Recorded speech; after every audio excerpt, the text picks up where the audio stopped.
Hi, I'm Katie Uhlmann reporting for CHATS at hotDOCS in downtown Toronto. I'm here with the filmmaker behind Chuck Norris versus Communism. Ilinca Calugareanu. How does it feel for you to have the film here at hotDOCS? Oh, it's amazing. It's our Canadian premiere, and it just happened this Saturday, and it was great to see it with such a mixed audience. Actually, it was also the first time that we saw it with quite a big Romanian audience, because there's a big Romanian community in Toronto, and a lot of them came to the film. And it was great to have Romanians and non-Romanians in the room and see how they all kind of embarked on the journey on the film, and everyone was just so willing to go with the story and to really take it in, and the reactions were great, and Irina got a standing ovation, which I think is always amazing for her, and the Q&A was great, so it was just a brilliant screening. And tell me how you initially met Irina Nistor and started working with her on this project. Well, I first met her indirectly during my childhood when I was growing up in Romania, because the first films I saw were through her voice. She was dubbing those films.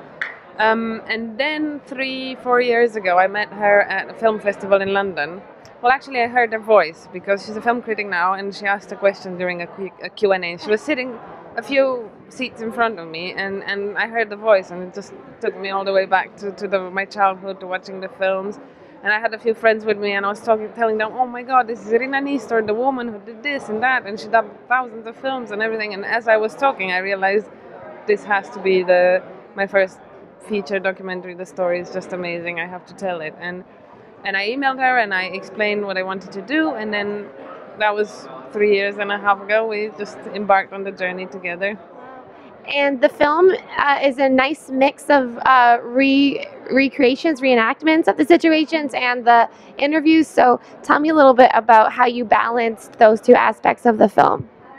Well, for the first 2 years, we were just shooting interviews and trying to get the story and the narrative and backbone of the film, editing that as we went along. And then, I mean, all along I knew there wasn't much archive.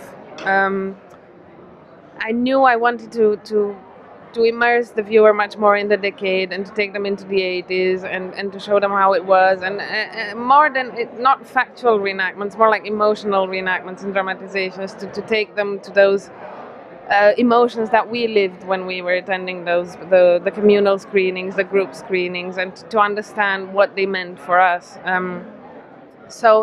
And it's been a journey of developing it and understanding how to best tell it and how to best build it. Initially, we wanted to recreate the 80s with animation. But then 1.5 years ago, we started thinking about these dramatizations and reenactments. And I hope that they work much better and they open the film up for a wider audience than if we stuck with animation. I think it really takes you into that. Absolutely. And Irina, having voiced over 3,000 films, I think it was, can you just speak a little bit to how she is so iconic for your generation, and how much she means and sort of symbolizes freedom in a way, perhaps even? She does. I think for all of us, for me and also for the people that I was interviewing for the film, her voice is an emotional trigger that just takes us back to the 80s, and also takes us back. I also remember, I was quite young, but I remember what it was to attend one of these screenings and how special it was just to know that you could go with your parents or without your parents, and to step into that room where the VCR and the TV was. You could almost touch freedom and the West, and you felt like you're going to see all these forbidden things that are there, and it was all kind of subtle, but even as a child I felt it, that I'm stepping and I'm doing something magical, and her voice is definitely attached to those emotions that we all have, and I think that's why she's still so well known, and her voice is recognized in Romania everywhere. As we were shooting, sometimes she would call a cab, or we would be in a restaurant and she'd talk and people were, oh my God, it's it's Irina Nistor, so they recognize her still.